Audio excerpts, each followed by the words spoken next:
The recreation hall on the Zephyrian battleship buzzed with laughter and conversation.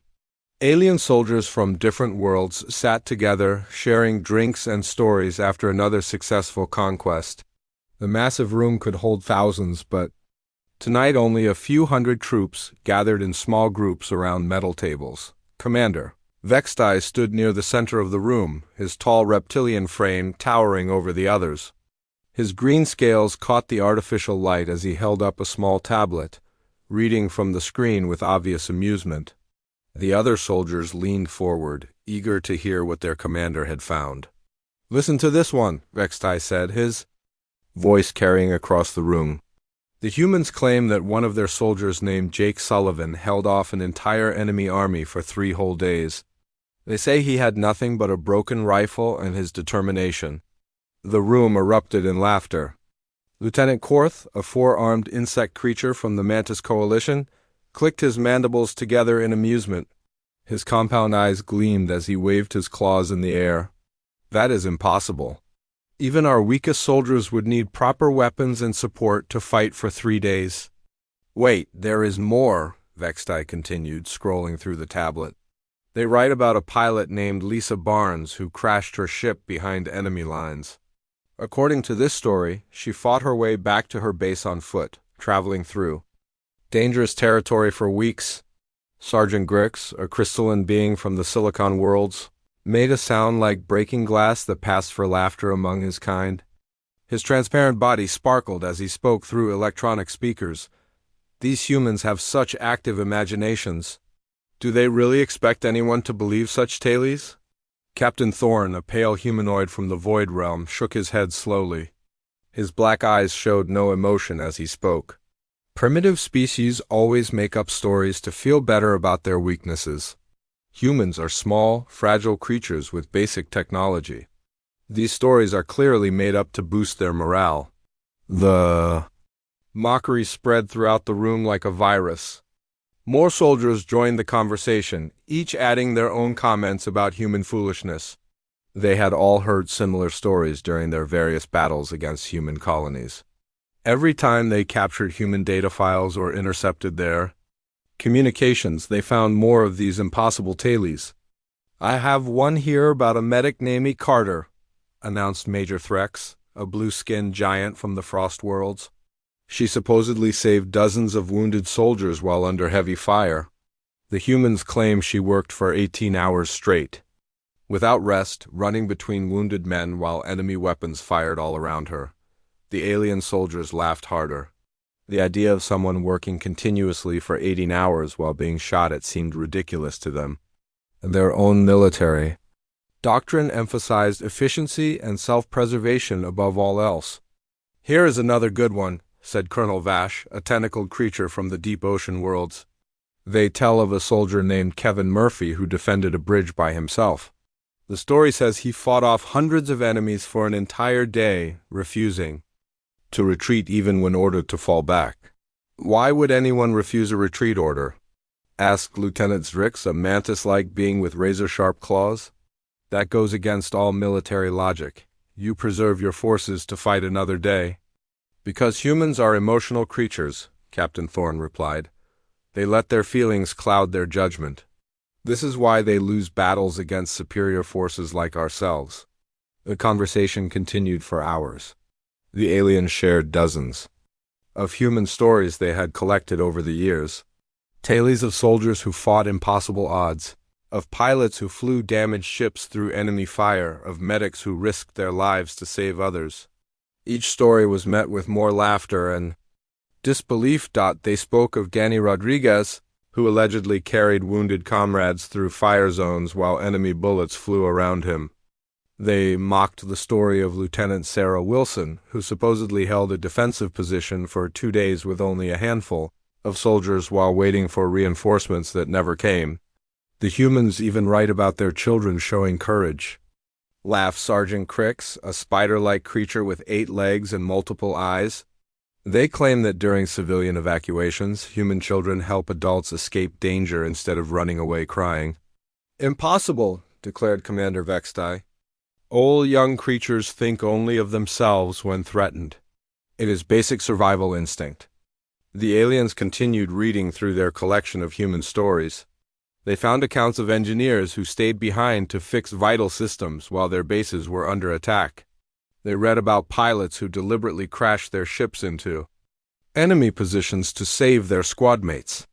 They laughed at stories of soldiers who shared their food with prisoners of war. "The most ridiculous part," said Captain Thorne, "is that humans write these stories as if they actually happened. They keep detailed records as if these fairy tales were real historical events. Perhaps they truly believe their own fiction," suggested Major Threx. "Some primitive species cannot distinguish between reality and wishful thinking." In the corner of the recreation hall, away from the main group, sat Private Zekalon. Unlike the others, he was not laughing. The scarred veteran kept his three eyes focused on the metal table in front of him, occasionally glancing up at the celebrating soldiers. Zekalon had heard these stories before, but he had also heard something else, reports from the front lines that made his blood run cold. Whispered accounts from survivors of battles against humans. Stories that did not match the easy victories their commanders claimed. He remembered the few soldiers who had returned from Proxima Station.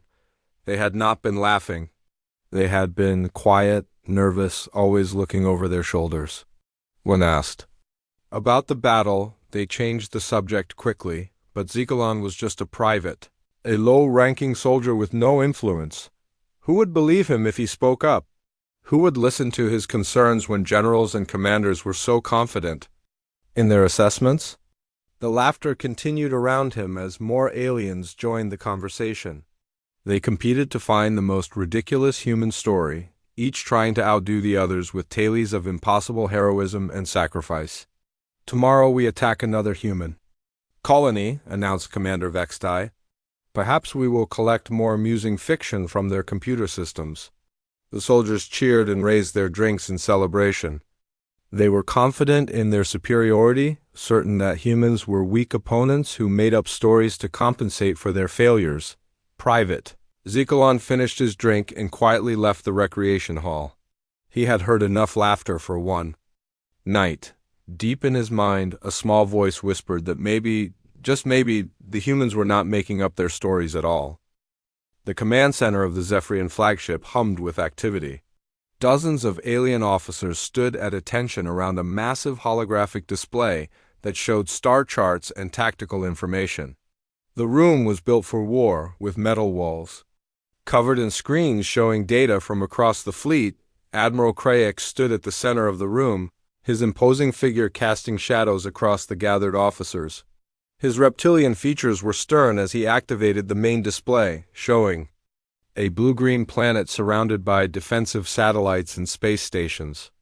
"Officers of the Zephyrian Empire," the Admiral began, his voice carrying authority that silenced all conversation. "Today we discuss our next target in the human expansion zone, the colony world designated as New Terra."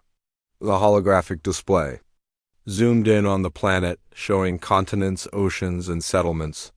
Red markers indicated known military installations, while blue dots marked civilian population centers. The planet looked peaceful from orbit, with no signs of the massive defenses that protected other worlds. "Intelligence reports are clear," continued Admiral Kraix. "The human garrison consists of approximately 200 troops led by Colonel Steve Parker. Our invasion force of 50,000 warriors should overwhelm them within 72 hours. General Vorth, a massive creature with 6 arms and armored skin, stepped forward. "Admiral, our previous encounters with human forces have shown consistent patterns. They retreat quickly when faced with superior numbers. Their morale breaks easily under pressure." "Correct," the Admiral replied. "At Kepler 442b, human forces surrendered after losing only 30% of their troops. At Proxima Station, they abandoned their positions and fled to their ships rather than fight to the end." Commander Vextai, still bearing minor wounds from recent battles, nodded in agreement. "Humans are predictable in their tactics. They always attempt to preserve civilian lives over military objectives. This emotional weakness makes them easy to defeat." The tactical display shifted to show defensive positions around New Terra's main settlement. The human fortifications looked basic compared to alien military engineering. Simple concrete barriers, basic weapon emplacements, and standard communication towers dotted the landscape. "Notice their positioning," pointed out Colonel Vash, extending a tentacle toward the display. "They have placed their strongest defenses around the civilian evacuation centers, rather than protecting strategic military assets. This shows their priority is saving lives rather than winning battles." "Emotional thinking over tactical logic," agreed Captain Thorne. "This is why human forces consistently fail against our superior military doctrine." The briefing continued. With detailed analysis of human capabilities, intelligence officers presented data showing human weapons technology, communication systems, and standard military procedures. Every piece of information suggested that the coming battle would be a simple matter of overwhelming force. "The human colony has a population of 50,000 civilians," reported Major Threx. "Our projections show they will begin evacuation procedures as soon as our fleet arrives. This will create chaos and confusion, making their military response even less effective." "What about their orbital defenses?" asked Lieutenant Korth, his forearms manipulating a data tablet as he spoke. "Minimal," replied the intelligence officer, a tall creature with multiple eyes. 6 defensive satellites with basic plasma cannons, 2 small patrol ships, 1 aging space station with outdated weapons. Our fleet will destroy these defenses within the first hour of engagement." The alien commanders nodded approvingly. The human defenses seemed laughably weak compared to their own massive fleet. Hundreds of warships, thousands of fighters and assault troops equipped with the best technology their empire could provide. "The invasion plan is straightforward," Admiral Craix explained as the display showed troop movements and attack vectors. "Phase 1 involves orbital bombardment of known military targets. Phase 2 deploys 15,000 assault troops in the first wave. Phase 3 sends support waves and establishes ground control." "What about human reinforcements?" asked General Vorth. "The nearest human military base is 6 days away by their fastest ships," the Admiral replied. "By the time help arrives, we will have complete control of the planet and its population." The officers spent the next hour reviewing specific details of the invasion plan. They discussed landing zones, supply lines, and occupation procedures. Every aspect of the operation was designed for quick victory with minimal alien casualties. "Remember," said Commander Vextai, "these are the same humans who tell stories of impossible heroism. Reality will prove far different from their fantasies.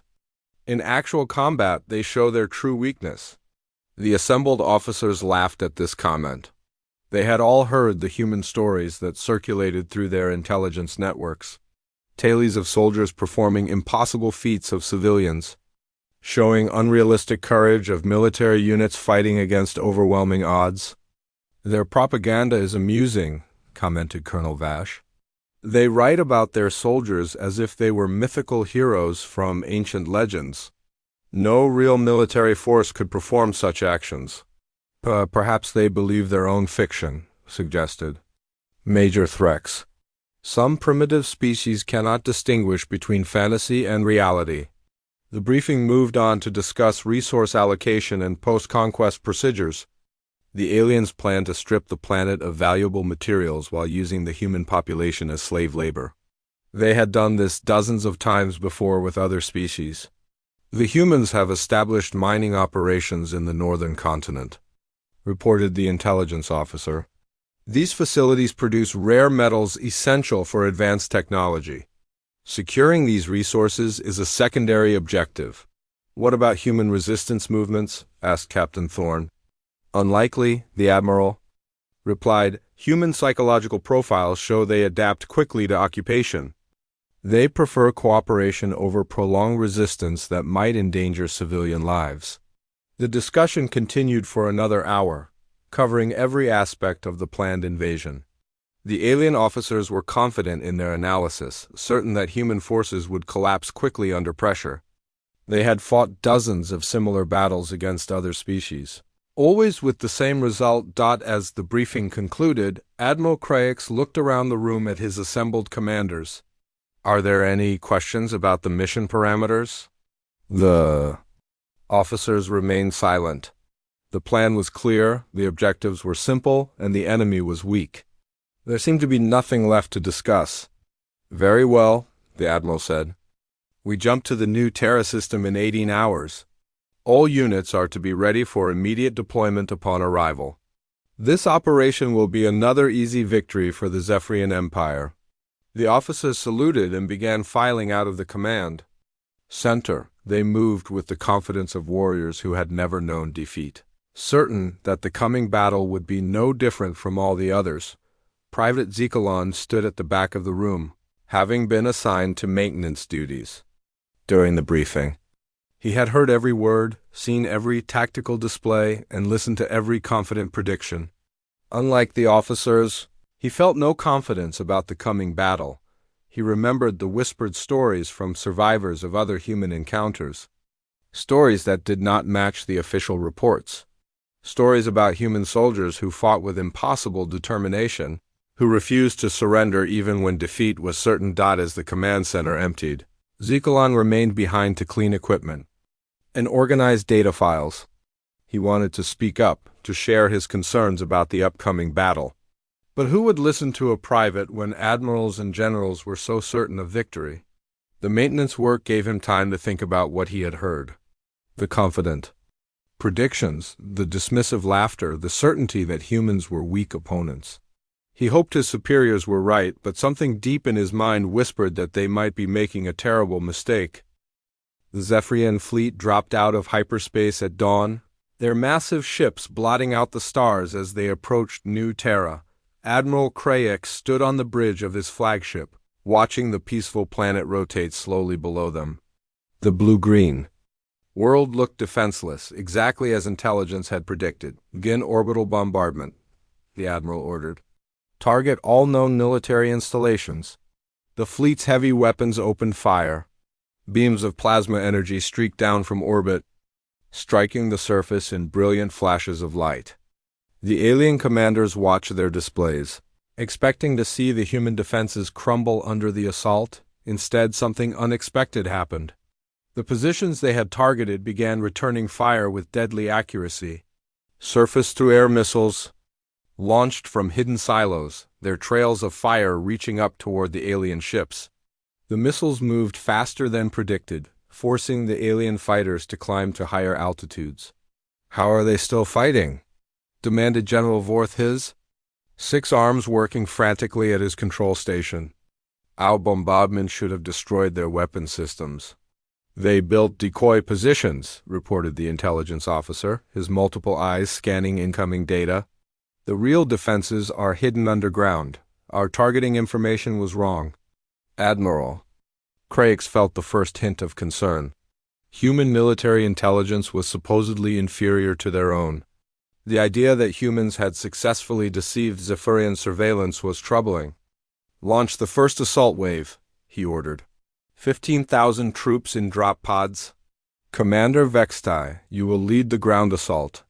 The drop pods launched from the fleet like a swarm of metal insects, each one carrying alien soldiers toward the planet's surface. Commander Vextai rode in the lead pod, confident that his overwhelming force would crush the human defenders within hours. As the pods approached the surface, the humans opened fire with everything they had. Anti-aircraft guns that had been hidden in buildings and underground bunkers revealed themselves.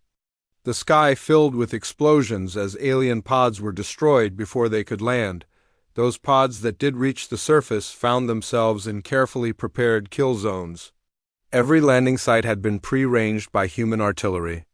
The moment alien troops emerged from their pods, shells began falling around them with precise accuracy. Commander Vextai's pod crashed hard into the ground outside the main settlement. He kicked open the damaged door and rolled out, his rifle ready for action. Around him, his soldiers were doing the same, but something was wrong. The humans had known exactly where they would land. Take cover, he shouted as bullets whistled past his head. Return fire. The alien troops tried to advance, but they found themselves facing an enemy that seemed to be everywhere at once.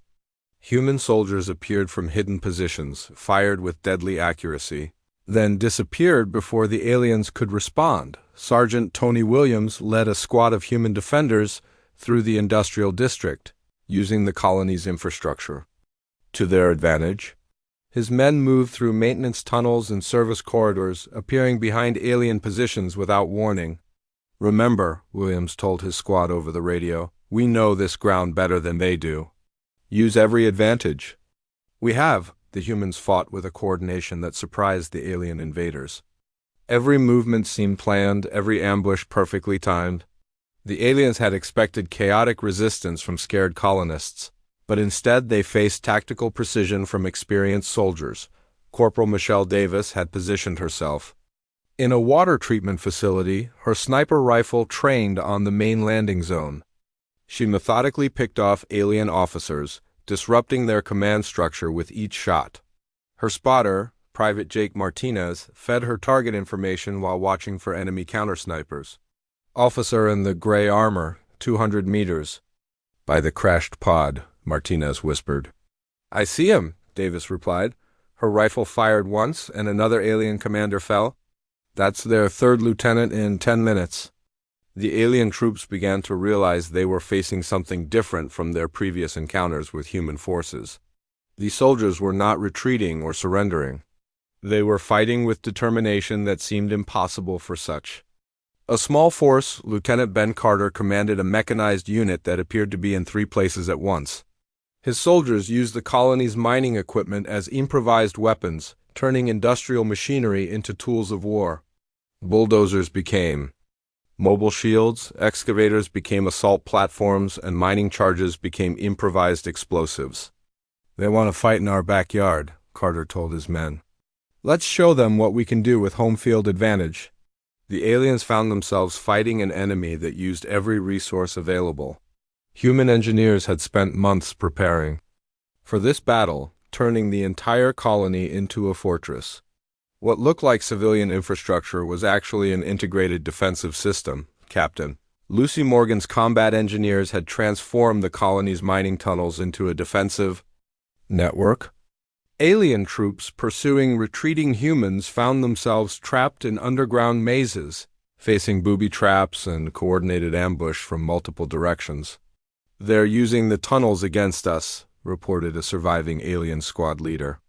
"Every time we follow them underground, we lose more troops." The battle raged for hours. The aliens had expected to overwhelm the human defenders with superior numbers, but instead they found themselves taking heavy casualties while making little progress. The humans seemed to anticipate every move, counter every strategy. Colonel Steve Parker coordinated the defense from a bunker that had already survived 17 direct attacks. His command post was connected to every defensive position by hardened communication lines that the aliens could not intercept or jam. "Status report," Parker requested over the radio. "North perimeter holding," reported Captain Morgan. "We've stopped their advance at the mining facility." "East side is secure," added Lieutenant Carter. "Their second wave is stalled at the industrial district." "Sniper teams are disrupting their command structure," reported Corporal Davis. "They're having trouble coordinating their attacks." The alien commanders watched in growing disbelief as their casualty reports climbed. They had lost thousands of troops in the first few hours of what should have been an easy victory. The humans were fighting with skills and determination that contradicted every assessment in their intelligence files. "Send the second wave," ordered Admiral Craix, his voice showing strain. 20,000 troops. "We will overwhelm them with pure numbers," but the second wave met the same fate as the first. Human defenders who had been fighting for hours showed no signs of exhaustion. They continued to fight with the same precision and coordination that had stopped the initial assault. Dr. Sarah Kim, a colony medic, ran through crossfire to reach wounded soldiers. She worked under enemy fire, treating injuries while bullets flew around her. When necessary, she picked up weapons and fought alongside the soldiers she had just healed. "Doc, you need to get back to the medical station," called Sergeant Williams. Not until everyone is taken care of, Kim replied, applying pressure to a soldier's wound while keeping her rifle within reach. We don't leave anyone behind. The aliens had never seen anything like this. A medical officer who fought like a warrior, civilians who supported military operations, soldiers who refused to retreat even when facing impossible odds. Private Zekalon monitored the battle from the command ship, listening to increasingly desperate communications from the surface. The confident predictions from the briefing were proving horribly wrong. The humans were not weak opponents making up heroic stories. They were skilled fighters living up to every tale their species had ever told. Sir, he said quietly to his superior, perhaps we should reconsider our intelligence about human capabilities. Silence, snapped his officer. Continue monitoring communications. As night fell over New Terra, the battle continued. The aliens had committed 35,000 troops to the surface, but they had made no significant progress. The human defenders still held their positions, still fought with the same impossible determination. The stories the aliens had mocked in their recreation hall were proving to be true. Humans really did fight against overwhelming odds. They really did sacrifice themselves for their comrades. They really did show the kind of courage that other species thought was pure fiction. Commander Vextai, wounded and exhausted, realized that everything they thought they knew about humans was wrong. These were not weak opponents to be easily defeated. They were warriors who fought with a strength that came from something deeper than training or technology. 3 days had passed since the invasion began.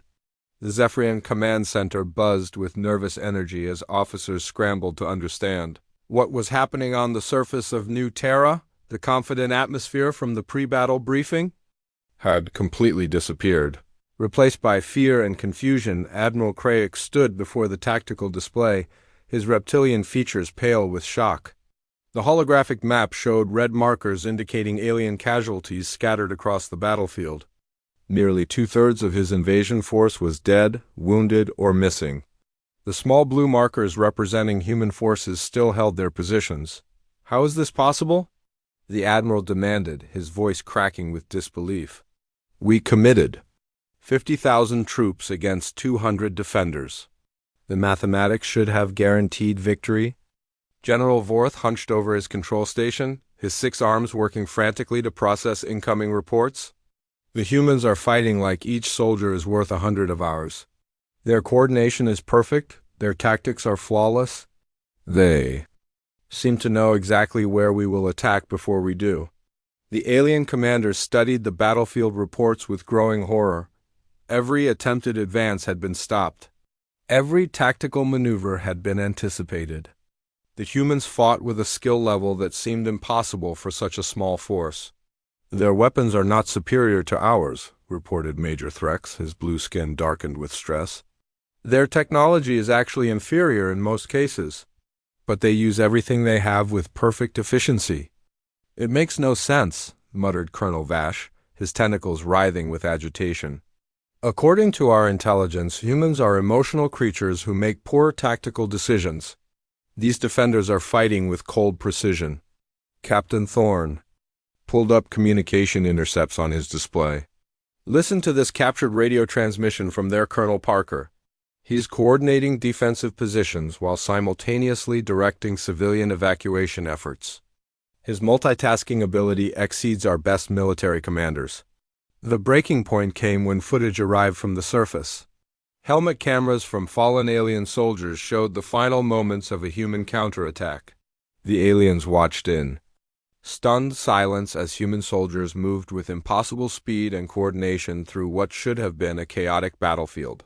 The footage showed Major Pete Harrison leading a squad of human defenders in an assault on an alien command post. The humans moved like they had practiced the attack hundreds of times, each soldier knowing exactly where to go and what to do. Impossible, whispered Lieutenant Korth, his 4 arms trembling as he watched the display. They are moving with perfect unit cohesion while under heavy fire. Our own elite troops cannot maintain that level of coordination in combat. The video continued, showing human soldiers who seemed to have supernatural awareness of the battlefield. They avoided enemy fire with minimal movement, found cover in places that should not have existed, and supported each other with split-second timing. "Watch this medic," said the intelligence officer, pointing to a figure in the footage.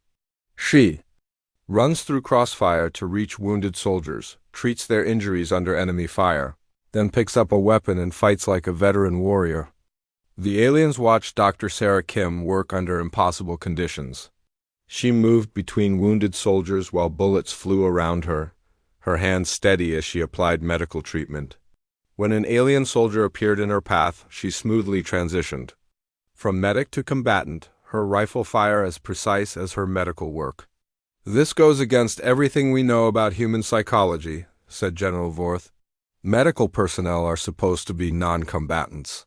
They should not be capable of switching between healing and warfare." The footage showed more impossible scenes. Human soldiers sharing ammunition with their comrades while under attack. Engineers working to repair damaged equipment while enemy fire struck all around them. Civilians bringing supplies to frontline positions despite the obvious danger, Commander. Vextai limped into the command center, his reptilian body bearing multiple wounds from the surface battle. His armor was damaged, his scales were burned, and his eyes held the hollow look of a soldier who had seen too much. "Commander," Admiral Craig said, "report on the situation." Vextai's voice was barely above a whisper. "They are not like anything in our combat simulations. I watched a human soldier named Rick Thompson hold an entire corridor against our assault team. Not because he had superior weapons, but because he refused to let his wounded comrades die." The alien officers leaned forward, desperate to understand what they were facing. Vextai continued, his voice growing stronger as he spoke. "I saw Sergeant Amy Foster coordinate a defense of their supply depot while simultaneously treating wounded soldiers. She fought with one hand and healed with the other, never stopping, never retreating. When we finally overran the position, she was still fighting. But our psychological profiles indicate that humans break under extreme stress," protested Colonel Vash. "They are supposed to panic when facing superior forces." "The profiles are wrong," Vextai replied. "I watched Private Danny Martinez carry wounded soldiers to safety through active combat zones. He made 7 trips, each time through areas where our troops were actively firing. He never hesitated, never showed fear." The command center fell, silent as the implications sank in. Everything they thought they knew about human capabilities was proving to be completely wrong. The easy victory they had expected was turning into a devastating defeat. "Sir," a young communications officer called out, "we are receiving a transmission from the surface." "It appears to be from the human commander," Admiral Kraix nodded grimly. "Put it through." The main display flickered and showed Colonel Steve Parker speaking from what appeared to be a heavily damaged bunker. His uniform was torn and dirty, but his voice was calm and steady. "This is Colonel Parker of the new Terra Defense Force. I am calling to offer you terms for surrender." The alien officers stared in shock. The human commander was offering them surrender terms after 3 days of battle that had cost the aliens most of their invasion force. "Your forces have fought bravely," Parker continued, "but you are taking unnecessary casualties. My offer is simple: withdraw your troops and leave our system peacefully. In return, we will treat your wounded and return your dead with honor." Admiral Kraix found his voice. "You are offering us terms? You are outnumbered and outgunned." Parker's image smiled grimly. "Admiral, in the past 3 days you have lost 38,000 troops. We have lost 47 soldiers. You tell me who is outnumbered." The alien commander felt his blood run cold. The human casualty count was impossible. No force could fight for 3 days and lose fewer than 50 soldiers. "You are lying," Craig said, but his voice lacked conviction. "I am sending you our casualty reports," Parker replied. "You can verify them with your own intelligence. We have been fighting a defensive battle on ground we know better than you do, with soldiers who have trained for this exact scenario." The transmission ended, leaving the command center in stunned silence. The alien officers looked at each other. Seeing their own fear reflected in alien faces, Private Zekalon stood in the back of the command center, his three eyes wide with recognition. He had heard these stories before during the retreat from other human battles, stories that had been dismissed as impossible exaggerations. "Commanders," he said quietly, his voice barely audible over the ambient noise of the command center. Admiral Kraix turned toward him. "What is it, Private?" "Sir, I served in the Proxima Station assault. I tried to report what I saw there, but no one would listen. The humans... Their stories are not propaganda, they are real." The command center fell completely silent. Every officer turned to look at the scarred private who had finally found the courage to speak. "I watched Sergeant Chris Martinez hold an entire corridor against our assault wave," Zekalon continued.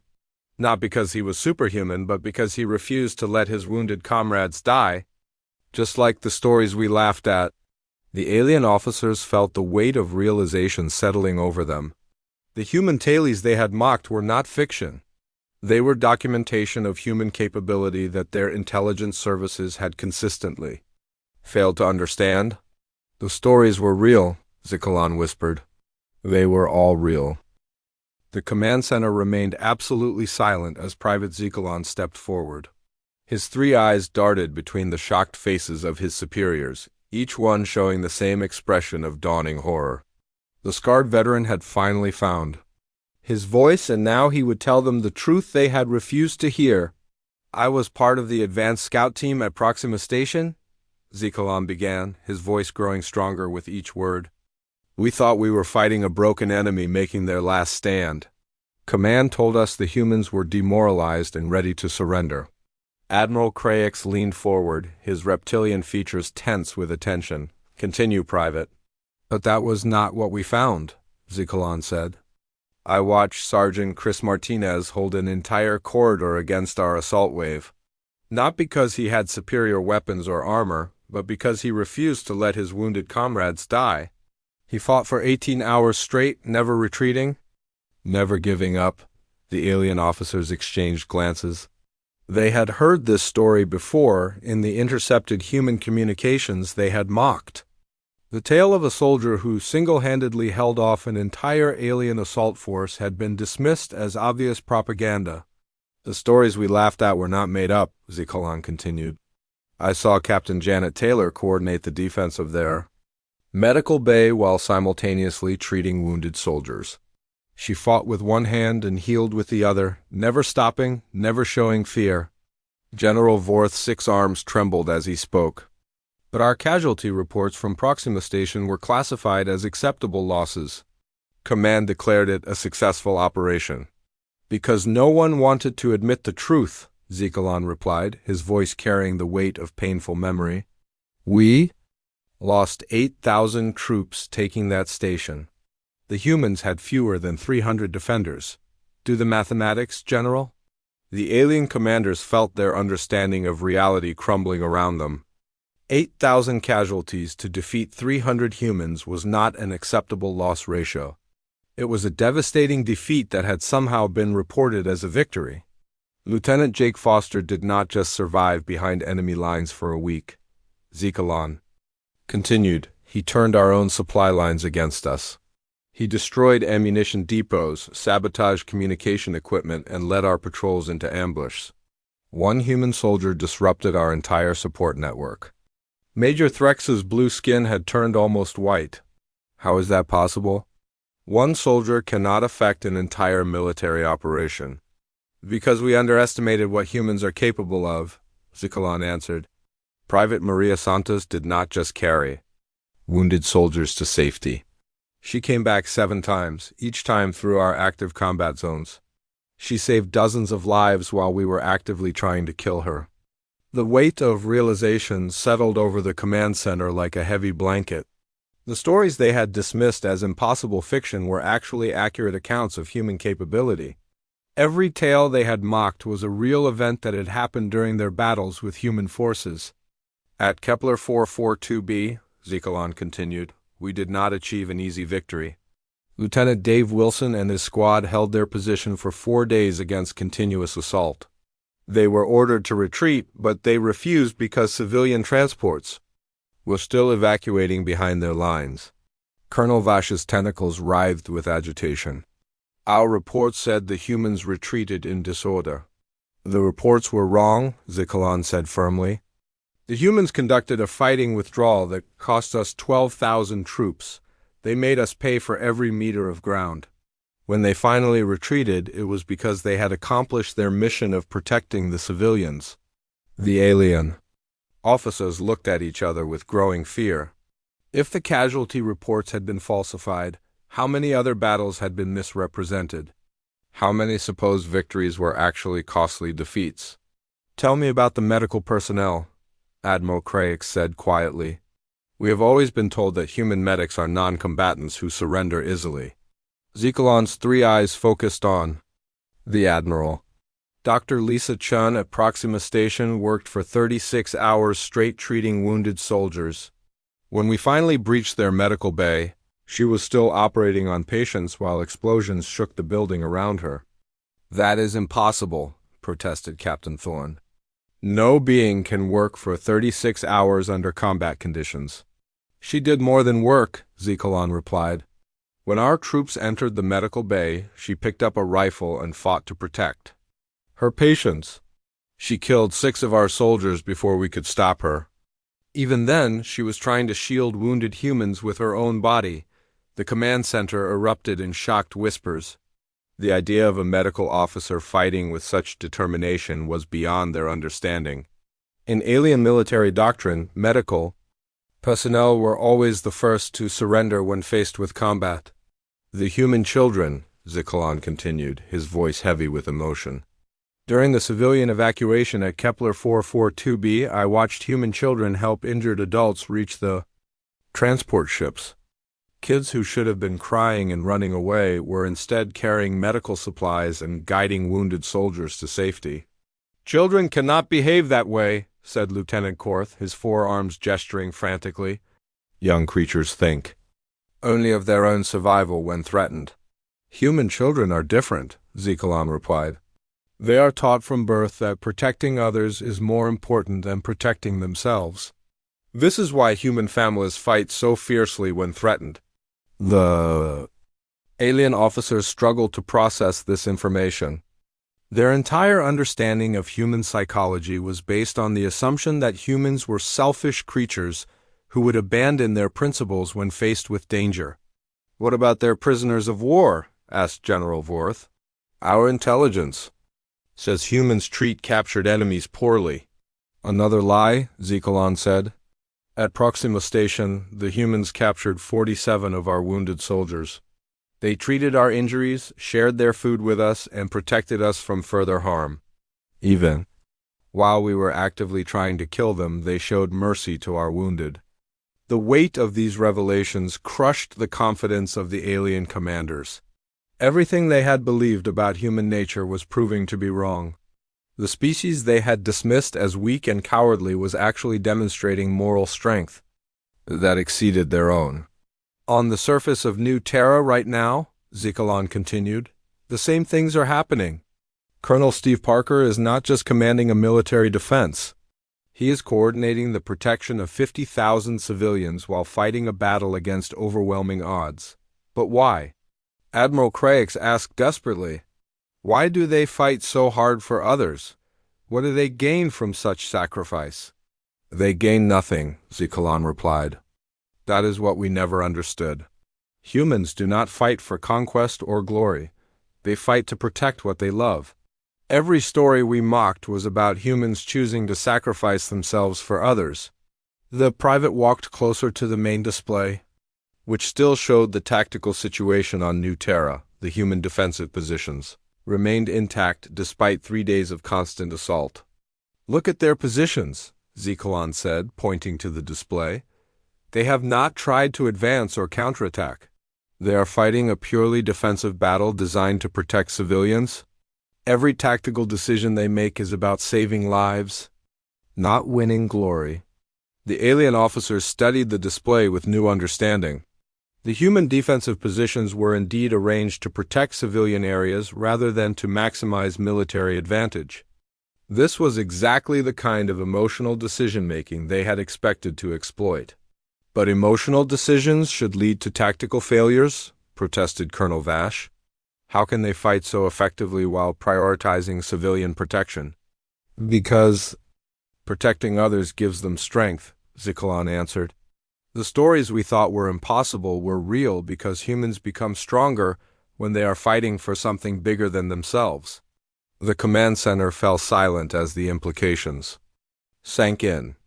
The alien military doctrine was based on individual survival and personal advancement. The idea that soldiers could become stronger by caring about others was completely foreign to their thinking. What do we do now? Asked Major Threx quietly. Admiral Craix looked around the command center at his defeated officers. The invasion of New Terra had failed. Worse, it had revealed that their entire understanding of human capabilities was fundamentally flawed. We withdraw, the Admiral said finally.